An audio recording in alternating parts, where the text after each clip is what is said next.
Hello students, this is Dr. Vibha Tiwari, Assistant Professor of English, Chaudhary Balluram Godara, Government Girls College, Sri Ganganagar. Students, today I'm back with another video on Gray's Elegy written in a country churchyard. And let me remind you people, this video is also for the Grandeur channel, an initiative of Commissionerate College Education, Rajasthan. As I had told you people in my previous video that this elegy by Gray is unique. It's unique in its treatment of the subject because for the first time a poet dared to pay homage to the common people, to the dead common people by writing an elegy in their honor. In my previous video, I had left the discussion at this point that those things which have an importance or effect on the living ones do not have any importance for the dead ones. So let's proceed further. And let me tell you also this thing that this poem is a very lengthy one. So I have broken it into several parts and I'll be preparing separate videos on each part. So today's video is the second in that series. Let's have the lines first. For them no more the blazing hearth shall burn, or busy housewife ply her evening care. No children run to lisp their sighs return, or climb his knees the envied kiss to share.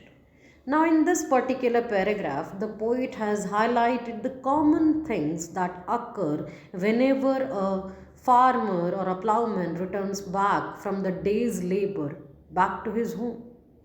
What does the wife do? They often prepare a hearth to keep the house warm to welcome their husband. Similarly, they start preparing food. That means they try to give as much comfort as they can to their husband who happens to be a farmer and who has been toiling, working hard in the field all through the day. So the poet says, for them no more the blazing hearth shall burn. These were the things that were done by the wife when the husband was alive. But now no more, no such thing will be done by the wife because the husband is now no more. The plowman is now no more. He is lying low in his grave. So the poet says, for them no more the blazing hearth shall burn, or busy housewife ply her evening care. There won't be, see, the person is not here, the person is dead now, so nobody is going to take any care of him. When he was alive, the wife was doing whatever she could do to give him comfort at the time of his return. In the evening when he used to return from the field, she used to provide whatever she could to make him comfortable. But now as he is no more, there isn't any you can say need of doing all these things. Similarly, it is also a very common thing that whenever father comes back, there is a particular time, and especially kids are aware of that time, and they start waiting. They just remain at the main entrance waiting for the return of their father, and as soon as they catch a glimpse of him, they announce his arrival by running hither and thither in the whole household. So that's what is being highlighted here, but the things are different now. The poet says, no children run to lisp their sire's return. Now no kid is going to announce the arrival of their father because he is no more now, or climb his knees, the envied kiss to share. Similarly, it is also the habit of father, if there are 2 or 3 kids in the family, naturally he picks up the youngest one and kisses when he comes back from his work in the evening, from his field in the evening, he does so. And this is a matter of envy for the others, for the other kids, they feel envious of that kiss. So but now nothing of this sort is going to happen because the father is no more now. This thing is being highlighted by the poet, that these common things which earlier used to occur in the family, now they won't be there won't be any occurrence of these things in the family because the head of the family is now no more. Now in this paragraph, the poet has highlighted the work, the labor, the hard work that these people used to do in their fields. And these people now who are no more, they were very hard working people. And see, farmers are often noted for their hard work, their toil, their labor. And that's what is being highlighted here also by the poet. The poet says, oft did the harvest to their sickle yield, their furrow oft the stubborn glebe has broke. How jocund did they drive their team afield, how bowed the woods beneath their sturdy stroke. The poet says, often they had reaped the harvest in the fields, and even they had also furrowed their fields. That means they had created furrows on the field by breaking the stubborn glebe, the hard soil. They worked hard to create furrows on the field. And they used to feel very happy. They were very jocund when they used to drive the team afield. That means whenever they used to furrow his field by using ox, then he used to feel very happy. How bowed the woods beneath their sturdy stroke. And they were so powerful, they were so sturdy, they were so stout built that they used to cut woods cut trees in the forest. So these are the common works that they used to do. अक्सर उन्होंने अपनी दरांती से फसलें काटी थी, ज़िद्दी मिट्टी को तोड़कर फरोज बनाए थे.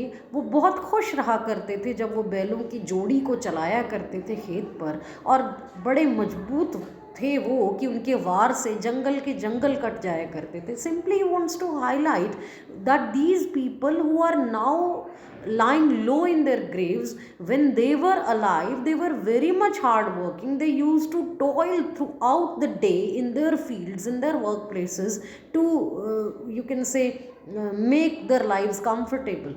And somehow he is highlighting the fact, see, these are the common things that are done by farmers in their fields. So that's what he is highlighting. These were the common people who are now in their graves. When they were alive, they used to do all these works in their fields.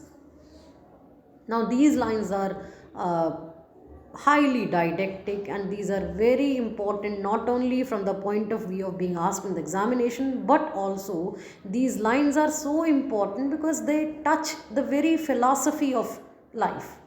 And there is a kind of warning from the side of the poet for those people who have any intention of making fun of these people. The poet says, let not ambition mock their useful toil, their homely joys and destiny obscure, nor grandeur hear with a disdainful smile the short and simple annals of the poor. Here, ambition and grandeur, you can very well see the letter A and G is capital because both of these terms have been personified here. Let not ambition mock their usual toil. The poet says these common people were very simple, but that doesn't mean anyone has got the right to belittle them, to make fun of them. So warning those people who are very ambitious in their lives, he says, let not ambition mock their useful toil. Here ambition stands for ambitious people. He says, ambitious people must not mock these, must not make fun of these people whose toil was very useful. See, if farmer doesn't do their work, how are we people going to get our food? So they are the food providers. So one should never ever dare to make fun of these people who are so important to the society. So that's what the poet is saying. Let not ambition mock their useful toil. Those people who are ambitious, they should not make fun of these people whose work is very important. Their homely joys, these common people, they were leading a very simple life, and their joys and their hopes were very simple even. So just because their joys were so, the reason of their being happy was so simple, and they were least bothered about their future, that means their destiny was obscure, they were least bothered what is going to happen to them because they valued present. This doesn't mean that those people who are making plans about their future, who are very much ambitious in their lives, have any chance, have any, you can say, right to make fun of these people.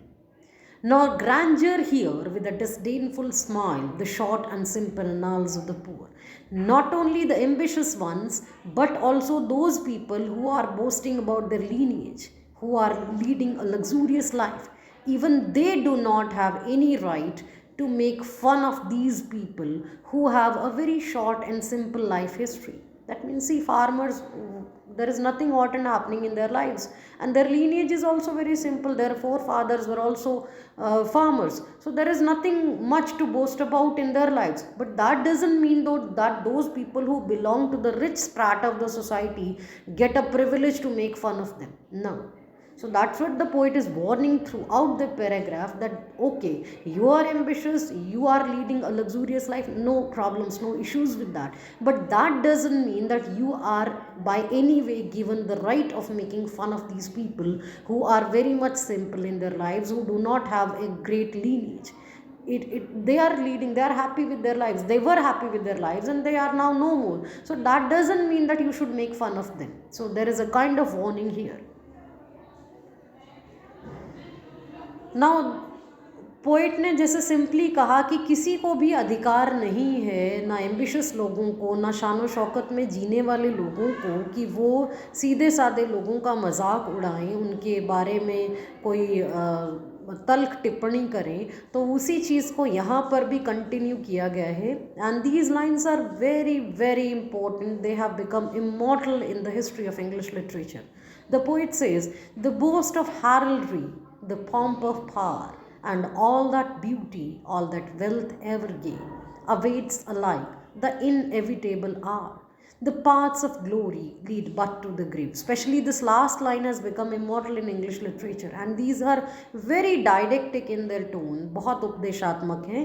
The poet says, the boast of heraldry, the pomp of power. If anyone is boasting about one's lineage, that means if one is very much proud of one's heraldry, one's lineage, one's ancestry, or if somebody is in the habit of showing one's power, or if somebody is very beautiful, or if someone is very much wealthy, even then these all people will be meeting the same fate. That means whatever is there in this world, howsoever high, howsoever low, howsoever powerful or weak that might be, everything in this world, everybody in this world has to die. And as I told you in the very beginning, when I had started discussion on this poem, I had told you people, the crux of this poem, the central idea around which the whole poem revolves, is death is inevitable, or death is the ultimate truth, or death is the ultimate leveler. So the poet says that power, beauty, wealth, lineage, whatsoever is there in this world has to meet the same fate. One has to face death, because ultimately that is the last refuge one has. The paths of glory lead but to the grave. That means howsoever glorious the path may be, ultimately it leads to the grave. That means howsoever beautiful, hot and happening life one may lead, but one has to die when the appropriate time comes.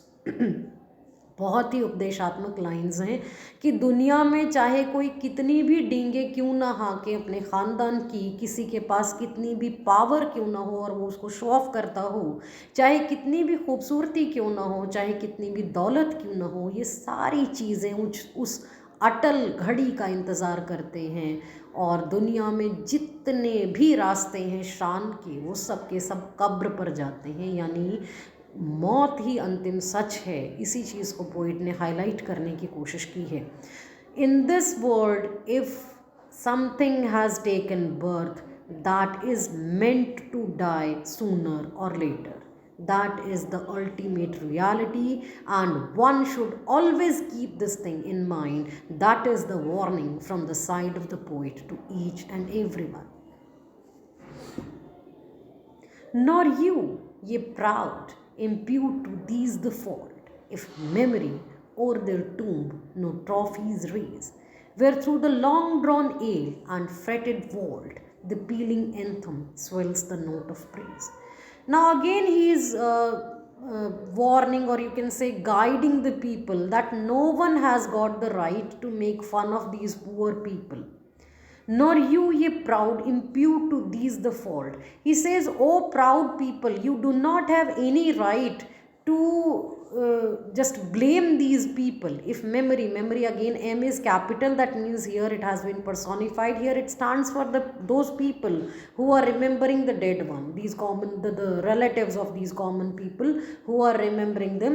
He says, "Nor you, ye proud, impute to these the fault." O proud people, you do not have any right to blame these people, these common people, if those persons who are remembering them could not raise any trophies, could not build any tomb for them. I told you that these people belonged to the poor strata of the society. So naturally their graves were made up of earth only, soil only, and there was not much decking of them, there was no beautifying of those graves. So the poet says, it doesn't mean that one gets the right to make fun of them or to blame them.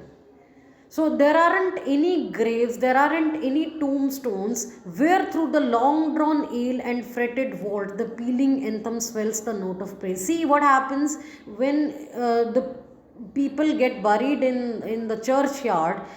The anthem, the note of praise that is sung in the praise of God, after getting echoed throughout the hall or the aisle of that particular building, church, it gets reflected even to the graves also, those who are present in the vicinity. But as there are no permanent graves over there for these common people, the poet says it doesn't make any difference. See, they also had to die, and those who are powerful, those who are rich, those who are wealthy, those who are beautiful, they also will have to die. So just because though no trophies were raised for them, no tombstones were there, no tombs were erected for them, doesn't mean that the church prayer doesn't reach them. It reaches, but doesn't mean that you people who are alive, who are enjoying the glories of life, have got any right to make fun of these people. यानी घमंडी लोग, जिन्हें घमंड है अपनी दौलत का, शोहरत का, उन्हें कोई हक नहीं है कि वो इन लोगों का मजाक उड़ाएं कि इन्हें याद करने वालों ने इनकी कब्रों पर कोई मतलब पक्की कब्रें नहीं बनाई, जहाँ चर्च के गलियारों से या उसकी छतों से, गुंबदों से टकरा कर प्रार्थना की आवाज़ नहीं पहुँच पा रही। यानी प्रार्थना की आवाज़ तो पहुँच रही है, लेकिन इनकी ग्रेव्स ऐसी डेक्ड नहीं है, ऑर्नामेंटेड नहीं है, सिंपल मिट्टी की ग्रेव्स हैं। तो ये मतलब नहीं है कि जो घमंडी लोग हैं वो इनका मजाक उड़ाएं। Simply there is a caution in these lines that what he said in the previous stanza, that okay, you are satisfied with your life, you are enjoying the luxuries of life, okay, that's okay for you, but that doesn't give you the privilege to belittle others. If somebody is not enjoying, somebody is underprivileged, that doesn't mean that you have got the right to make fun of that person. That's what is being highlighted here. Now these lines are very, very philosophical. He says, can storied urn or animated bust back to its mention call the fleeting breath? It's a rhetorical question. He's raising this question. He says, okay, if somebody is dead and you create a very beautiful statue for that person, or you just collect the ashes of that person in a very beautiful urn, which is having stories regarding the life of that person painted on its border, on its outer surface. Can that urn or can that bust call that dead one back to its life? Quite impossible. Can honor's voice provoke the silent dust, or flattery soothe the dull old ear of death? And can honor's voice provoke the silent dust? And can the honor here, H is being H is capital, that means honor here stands for some person, personification is there. So he says, can honor's voice provoke the silent dust? Silent dust means the dead body. He says, if somebody, see, these things have an effect on the living ones. If somebody is honoring someone, naturally the person who is being honored gets flattered. And if somebody is flattering someone, that is naturally, if the person is alive, that is going to have an effect on the living one. But for the dead ones, these things doesn't matter. They don't have any impact, or they don't have any kind of importance for these people. So that's what the poet is saying. Can storied urn or animated burst, back to its mention, call the fleeting breath, the breath that is very much ready to leave the body, the breath which is fleeting, that means the person who is going to die. Can anything in this world, can any beautiful thing, the storied urn or the animated bust, can they call back the life? Can they give back the life to that dead person? The answer is no. Similarly, if the person is dead, how so praise you may heap upon that dead one, he is not going to listen to that. The ear which has become dull, which has become cold because of death, the dead person is not going to be affected, is not going to be impressed by flattery. So he simply wants to say those things which impress, which make happy the living ones, do not have any effect on the dead ones. The storeyed earn और the bast, जो कलश है जिस पर कहानी लिखी हुई है मरने वाले की लाइफ से संबंधित, या जो मूर्ति है उसकी याद में आपने बड़ी खूबसूरत सी मूर्ति बना दी, पर वो अपने अंदर वापस उस जाती हुई सांस को नहीं बुला सकती। इसी तरह से मरने वाले के सम्मान में आप चाहे कितना ही बोलें या कितनी ही उसकी खुशामद करने की कोशिश करें, वो ज़िंदा होकर वापस नहीं आएगा। इन चीज़ों का मरे हुए लोगों के लिए कोई प्रभाव नहीं होता, कोई इफेक्ट नहीं होता। They are totally useless for the dead one. So simply he wants to tell you people that those things which we value so much in our lives, like honor, reputation, most of the fights are done for that only, or we get impressed, highly impressed if someone flatters us, someone says good things about us, we get flattered, we get impressed. These things have an impact or an effect only on the living ones. The dead ones are least bothered about these things. They are not at all going to get affected by these things.